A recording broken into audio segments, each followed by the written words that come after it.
Chapter 15, Happy Hamster Day. In December, things in room 26 really began to change. For one thing, it got cold outside and a little chilly by my window. In the early morning, frost pictures would appear in the glass. One picture looked like a big snowflake. Another looked like a lion. Scary. Still, it was nice and cozy in my sleeping house. More snowflakes appeared. Not real ones, but cut-out paper snowflakes, bordering all the chalkboards, and there were snowmen made of fluffy cotton and pictures of candles and packages and sleighs. The holidays were almost here. Christmas and Hanukkah and Kwanzaa. There were songs to be sung and presents to be wrapped, and a big 2-week vacation to come. The weekend after Thanksgiving break, I went home with Pay Attention Art. He paid a lot of attention to me. But sometimes, not every night, during the week, Mrs. Brisbane would take me home to see Mr. Brisbane, and he'd put up his obstacle course, and we'd laugh and squeak and have a wonderful time. The next weekend, I stayed at Gail Morgenstern's house. Friday night was really nice because she convinced her mom to let me watch while she lit the menorah for the family, and the food was yummy. I was glad that Mrs. Brisbane didn't take me home every night. For one thing, if I ran the obstacle course every night, I'd probably waste away to nothing. For another thing, I wouldn't have been able to see Aldo. Aldo could now balance the broom on his head. Yep, he put the tip of the broomstick on top of his head and keep it up there a while. He'd have to bob and weave to keep it balanced, and he made funny faces too. But one night during the week, Aldo pulled his chair up close to my cage and said, "Humphrey, old pal, I've got something to discuss." This sounded serious, so I put on my most serious, problem-solving face. "I'm thinking of getting Maria a ring for Christmas. You know, like an engagement ring, with something shiny in it. I know we haven't known each other very long, and we wouldn't have to get married right away. On the other hand, I'm no spring chicken, and I'd like to settle down and raise a couple of kids. And maybe a couple of hamsters too, you know." "I understand," I squeaked softly.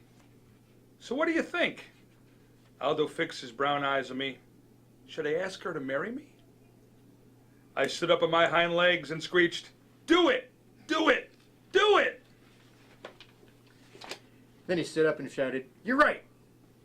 I will. I'd be crazy not to." He raced out of the room so fast he forgot his cleaning cart, but when he returned for it, he yelled, "Thanks." Sometimes, most times, it pays to squeak up. The third weekend after Thanksgiving, I spent at Heidi Hopper's house, and I watched her family put up their Christmas tree. It was the most beautiful thing I have ever seen, second only to the little tree Heidi put in my cage. It was made of my favorite treat, broccoli. And then, it was almost holiday vacation. Suddenly, it seemed as if we didn't have quite as much work to do in class. Everybody was planning the holiday party for the last day of school. One day, Garth, who never used to wait for the bell, stayed after school to ask Mrs. Brisbane a question. "May I please bring Humphrey home with me over the holidays?" he asked. Mrs. Brisbane looked surprised, as surprised as I was. "Well, Garth, I thought that was a problem." Garth smiled broadly. "My mom is much better now, and Dad says it's okay to bring Humphrey home." Mrs. Brisbane smiled back. "That's wonderful news, but I think 2 weeks might be a little much. How about the first week in January?" Garth nodded, but he looked disappointed. "Tell you what, why don't you have your parents bring you by our house to see Humphrey over the holidays? You can watch him run his obstacle course." Garth didn't look disappointed anymore. On the last day of school, everybody was very dressed up. I had on my fur coat as usual. Mrs. Brisbane wore a red and green striped sweater and a green skirt. She also wore a Santa Claus hat. This was an entirely new Mrs. Brisbane. The dressing up Mrs. Brisbane. "Class, I have an important announcement. We're having a surprise visitor this morning before our party. So there'll be no vocabulary test today." After the cheers died down, Mrs. Brisbane went out in the hall and waved. A minute later, you'll never guess who entered the classroom. Mr. Bert Brisbane. He was wearing a Santa Claus hat too. He looked a lot better now, no gray stubble or wrinkled pajamas. On his lap, he had a large box. Mrs. Brisbane introduced him to the class, and they all applauded. Then he told them that a surprise was actually for me. First, he pulled out something like my cage, only bigger. This is my gift to Humphrey. This extension attaches to his cage, and makes it bigger. Now you're all going to help me build Humphrey his holiday present, his very own playground. The kids squealed and giggled and clapped, and I couldn't hold back a big squeal of my own. I could keep my homey cage with its lock that doesn't lock, but I'd also have my own park to play in. Mr. Brisbane gathered my classmates around the big table and explained his plans. Mrs. Brisbane unloaded the pieces. First there was a seesaw, then a tree branch to swing from, a big jungle gym, and 2 ladders. One to climb and one to walk across like a bridge. My. Saya held me while the other kids worked on my cage. She patted me gently and murmured comforting words. Meanwhile, Mrs. Brisbane patiently instructed the children as they arranged the pieces. He even made sure everyone got a turn. Then Mr. Morales dropped by to see how things were going. He was wearing a tie that had a little Christmas lights that really lit up. He and Mrs. Brisbane stood behind the children watching as my playground took shape. Looks like Bert should be a teacher too, the principal told Mrs. Brisbane. He already is, I told Mrs. Brisbane. I heard Mrs. Brisbane respond. He just started teaching arts and crafts to seniors and kids at the community center.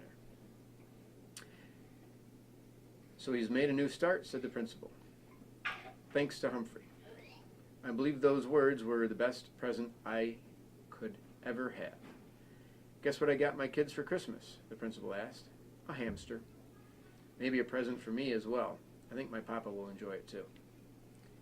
When Saya put me back in my cage, everyone watched as I raced to my new playground, climbed the jungle gym, made a leap to the tree branch, and jumped over the seesaw. Now I could have recess anytime I wanted. Whoopee! Just then, the room mothers arrived with cupcakes and juice. While they passed the food out, Saya and Miranda slipped quietly out of the room. A little while later, Mrs. Brisbane announced that she had another surprise. Gifts for the class. The door opened, and in came Miranda and Saya, wearing red dresses trimmed in white fur, not real fur like mine, and white fur hats.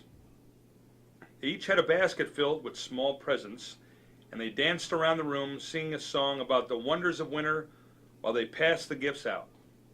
When the kids opened their packages, they each found a keychain with a small furry toy hamster attached. The hamsters came in all colors: red, green, purple, gold, silver. Nice. The room mothers presented Mrs. Brisbane with a gift, a pair of red earrings, which she put on right away. I already thought it was a perfect day, but it wasn't really quite perfect until Mr. Morales peeked out into the hall and announced that he had a big surprise.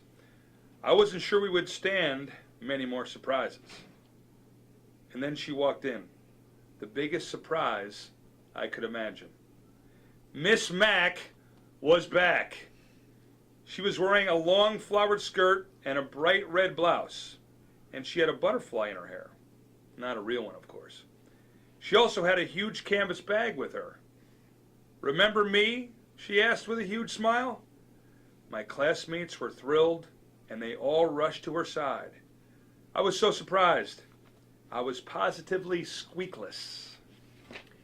Mrs. Brisbane told everyone to sit down again and asked Ms. Mack, of course she insisted on calling her Ms. McNamara, about her travels. Ms. Mack told us about the rainforest and teaching in a school in Brazil. And then she opened her big bag and took out a stack of holiday cards. Her Brazilian students had made a card for each child in room 26. While my classmates were sharing their cards with one another, Ms. Mack came over to see me at last. "Well, I can see by your cage that you've done very well for yourself," she said with a smile. "And here I thought you'd be pining away for me." "I have," I squeaked. She reached into her big bag, "And I have a present for you, but don't tell anybody." She pulled out a brand new tiny notebook with blank pages, lots of them. and a new tiny pencil with a very sharp point. I thought you might need this, and she tucked it behind my mirror. Ms. Mack stared at me a little longer, then softly said, I've seen a lot of creatures in a lot of places in the last few months, but you're still the handsomest and smartest of all. Yes, yes, yes. And don't worry, I'll be back to see you again. She was still the same wonderful Ms. Mack. I'd follow her to the ends of the earth, I thought, or at least to Brazil. But then it hit me. As much as I love her and she loves me, Ms. Mack doesn't need me. Not as much as the Brisbanes and my classmates and their families do. Maybe that's what Miss Mack was thinking when she left me in room 26. This is where I belong. All too soon, the bell rang. School was over for the day. School was over for the rest of the year. My head was reeling from all the surprises and excitement as we headed out to the car. In the parking lot, Aldo raced over to greet us and wish us happy holidays. He had come to pick Richie up. I hope you have a very happy holiday too, Mrs. Brisbane told Aldo. Aldo grinned until his huge mustache shook like Santa's tummy. I'm sure I will. You see, I just got engaged. I'm going to get married. Yahoo! I squeaked with delight. Aldo leaned toward me. Thanks, my friend. That night at the Brisbane's house, there was one more surprise. The doorbell rang, and a very tall and good-looking young man appeared. He was wearing a Santa Claus hat, but he wasn't Santa. He was Jason, the Brisbane's son. He'd come all the way from Tokyo to surprise his parents. They were so happy to see him. They both cried just a little. I almost cried too. Soon, the house was filled with friends and neighbors, and Mrs. Brisbane played piano while everyone sang carols and drank hot cider. I nibbled on raw apple and squeaked along. Later that night, when the house was quiet, I thought about all I'd done the months since I had left Panorama. I didn't know anything about the world then, but I've sure learned a lot. I can read and write, and I know all the state capitals. Just ask me one. I learned you should never turn your back on a dog, and that's a good idea to turn the TV off once in a while. I found out kids have problems, and so do teachers and principals. Sometimes all people need is a little encouragement. Most of all, I learned that one small hamster really can make a big difference. I decided to write down some of the things I've learned from my adventures, but there was just one more line left in my first notebook. So I thought, and then I scribbled down exactly what I was feeling deep inside my hamster heart. Joy, joy, joy to the whole wide world. And that includes you, Humphrey.